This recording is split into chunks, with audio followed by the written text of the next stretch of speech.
You're watching Capital City Sunday. Good morning. This week on Capital City Sunday, lawmakers in the state legislature have likely wrapped up their work for the year. What issues come back, we'll see. We'll have a really good idea after the November election. Associated Press reporter Scott Bauer joins me to break down what was likely the Senate's last floor day this year, what passed, what didn't, and what he's watching. They're like poster children for dysfunctional government, and that's got to stop. And the now former UW regent, just fired by the Senate this past week in a highly unusual move, is speaking out. Why it has a former lawmaker considering a return to the legislature. The way our Medicaid is set up, we're asking these mothers to snap back, to not have any more medical complications, and that's just not the reality. And a bipartisan bill aimed at extending postpartum Medicaid coverage for low-income new moms didn't get through the legislature. Why advocates say they aren't giving up. Thanks so much for joining us this morning. I'm Sarah Massler-Donar. The state Senate's floor session this past week is likely the last time the full legislature will meet and consider legislation until after the general election. The Assembly held its final floor session in February. The session overall spawned some key legislative work, including shared revenue increases for local communities, a brewer's funding bill, education funding, and new legislative maps. Back with us on the show to break down these legislative developments is Scott Bauer with the Associated Press. Scott, thanks for coming on back and joining us. Great to be here. Yeah, good to see you. So, let's start with this. The governor has already come out strongly against at least one bill that cleared the Senate Tuesday, that transgender athlete bill. It would ban transgender girls from competing in high school sports with other girls. He put out a post on X saying he would keep his promise to veto any bill that makes Wisconsin less safe, welcoming, and inclusive for LGBTQ people and kids. He said he'd be, quote, damn proud to do it. So that's, one of those developments on those bills that cleared. What other bills cleared the Senate Tuesday that really were on top of mind here? Yeah, so they took care of a lot of bills, some of which had bipartisan support. There were a package of bills designed to make judges safer in the state, not allowing protests in front of a judge's home to interfere with their ability to do their job, things like that, keeping more of their information private. There were other bipartisan bills. There was one that would continue funding for the Office of School Safety, which the Democratic Attorney General Josh Kaul had been lobbying for really strongly. They got that across the finish line. There are a number of things like that that happened, but there are a number of bills that also didn't get done, and some that it remains to be seen where the governor will fall on it. The transgender bill, he was obviously very clear about where that's headed, and Republicans knew that when they passed it. It's more about them, appeasing their base and people who were pushing for that bill. They knew that it wasn't going to become law. But there are a number of others that did pass that had bipartisan support, and some others that we'll wait and see where the governor comes down. So you just mentioned this here. There were some high-profile proposals, what we've been talking about for several months here, missing from the Senate's agenda on Tuesday. The Monday ballot processing bill, not there. Right of first refusal, where Wisconsin utilities would basically have first shot at transmission line projects, also wasn't scheduled for a vote. What happened with those bills, and what other bills did you clock that weren't there too? Sure. You mentioned two of the biggest ones, obviously. The Monday processing was a bill that cleared the Assembly. It would allow clerks to begin the process of going through absentee ballots on the day before the election on Monday, as opposed to not being able to do anything with those until Tuesday when the polls open, which is current law.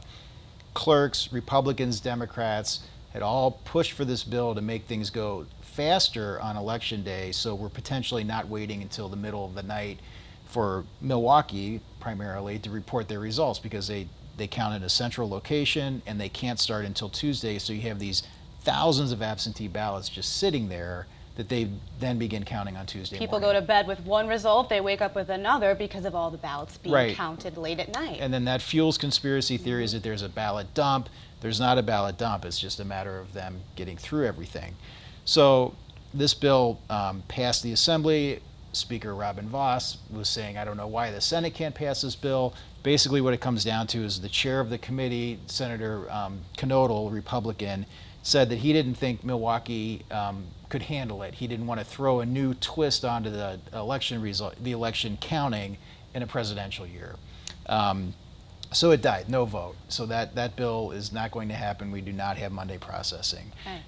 Another bill that you mentioned, the right of first refusal, was very heavily lobbied by power companies, passed the Assembly on a voice vote, did not come up in the Senate. So that bill will likely come back, as will the early processing bill next session. And one other quick one, which has been dead for a while, but the medical marijuana bill never got a vote in the Assembly, never got a vote in the Senate, hasn't even had a hearing yet. Speaker Voss says it will have a hearing after the session's over. They'll have a public hearing, just like they did a couple years ago for a similar bill. But again, advocates of legalizing any form of marijuana are going to have to wait at least another year before that'll happen.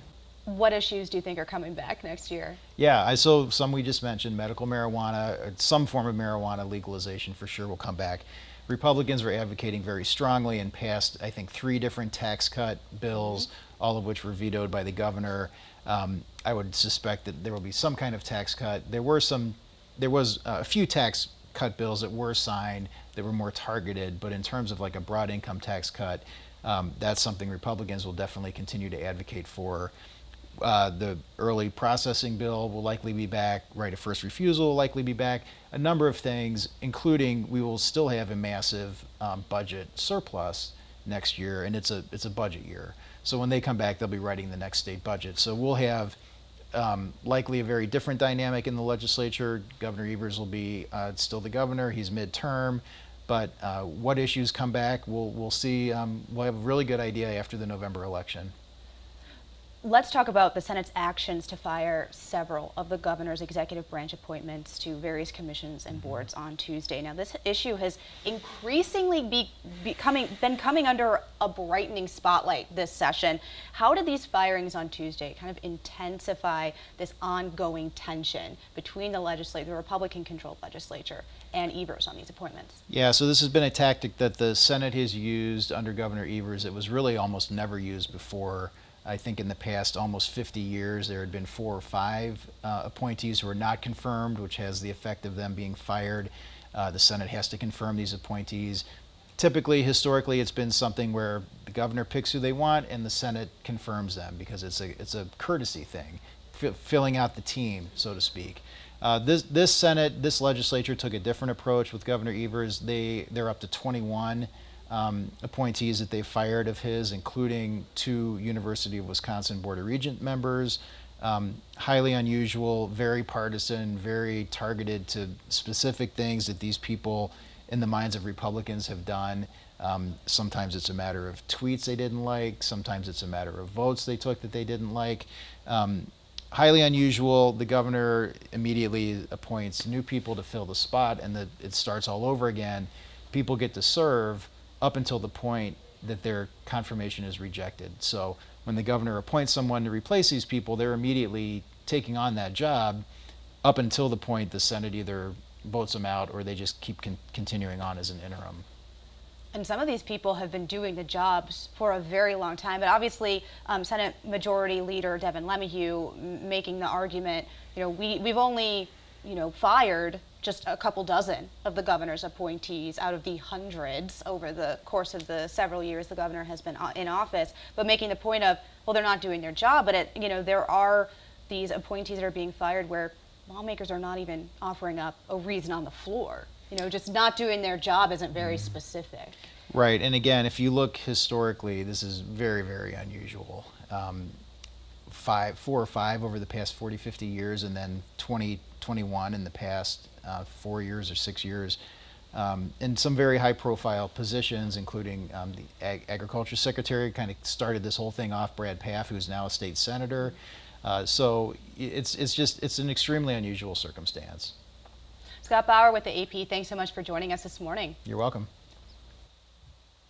And in just a few minutes, one of those now former regents speaks out on the show. Dana Walks is here and reacts to his firing, plus defends his vote to reject the DEI deal.